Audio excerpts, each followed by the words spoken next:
নেত্রকোনার দুর্গাপুরে বিরিশিরি এলাকার সেলুনে নির্মিত একটি ছোট্ট পাঠাগার জলসিঁড়ি। সীমান্ত জুড়ে ব্যাপক সাড়া জাগিয়েছে পাঠাগারটি।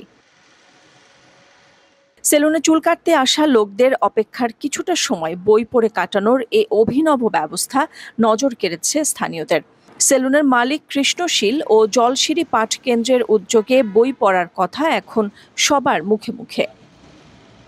শিক্ষক শিক্ষার্থী সহ স্থানীয়রা বলছেন, জনসমাগম ঘটে এমন জায়গায় এ ধরনের পাঠাগারের ব্যবস্থা করলে বই পড়ার হারানো অভ্যাস ফিরে আসবে সবার মাঝে। জ্ঞান চর্চার জন্য একটি বইয়ের কি গুরুত্ব বা একটি লাইব্রেরির কতটুকু গুরুত্ব উনি সাধারণ একটি কাজ করে সাধারণ পেশার মাধ্যমে উনি যে মেসেজটা জাতিকে বা আমাদেরকে দিতে চাচ্ছেন, আমাদের সকলেরই মনে হয় এই বিষয়টার প্রতি, বিশেষ করে বই পড়ার প্রতি প্রত্যেক মানুষকে আগ্রহ এবং উদ্বুদ্ধ করা উচিত।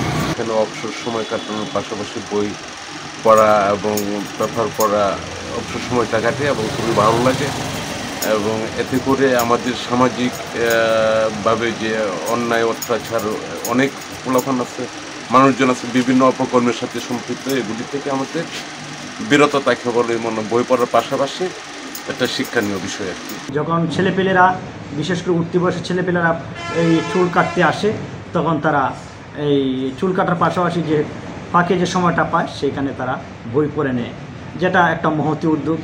এইরকম কৃষ্ণ দাস যে উদ্যোগটা নিয়েছে, আমরা সমাজে প্রত্যেকেই যদি এইভাবে এই বই পড়ার প্রতি আমরা প্রত্যেকে উদ্বুদ্ধ হই, তাহলে সমাজ আমাদেরটা অনেকটা এগিয়ে যাবে, সৃজনশীল একটা সভ্য সমাজ গড়ে উঠবে বলে আমি বিশ্বাস রাখি।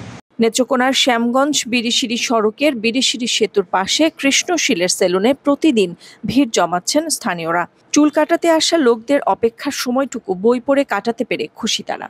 চুল কাটি এখানে এই অনেক সময় বাইরে এখানে ভিড় থাকলে বা পেপার বইটু এগুলো পড়ি, করলে অনেক ভালো লাগে। কেউ চুল কাটতে যায়, একজনের পর একজন সিরিয়াল থাকে, তখন এই সময়টুকু অযথা নষ্ট না করে তার এখানে পত্রিকা পড়া যায়, বই পড়া যায়। আমরা এখানে এই সেলুনে আমরা চুল কাটতে আসি, এর পাশাপাশি জলসিঁড়ি পাঠাকেন্দ্রে আমরা বই পড়ার জন্য আসি।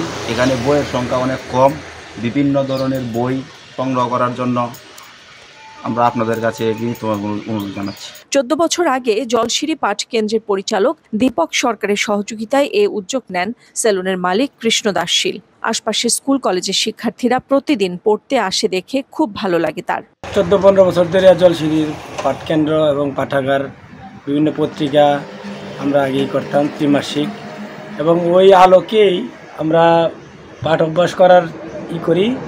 এবং বই একটা গাবনাতে একটা পাঠ কেন্দ্র আছে, এবং আমার এনে দীপক সরকারের উদ্যোগেই এই বই দিছে এবং পড়ি, এবং সবাই পড়ে আয়া এবং একটা অবসর সময় কাটে, জ্ঞান হইতেছে, ছাত্ররাও আসে, এবং আমার এন থেকে বই নেওয়ার একটা রেজিস্টার আছে, এটা মেনটেন করে বই দিই। স্থানীয় শিক্ষার্থীরা পড়াশোনার ফাঁকে ফাঁকে অবসরে আড্ডা বা মোবাইল নিয়ে ব্যস্ত না থেকে এই পাঠাগারে বই ও পত্রিকা পড়ে।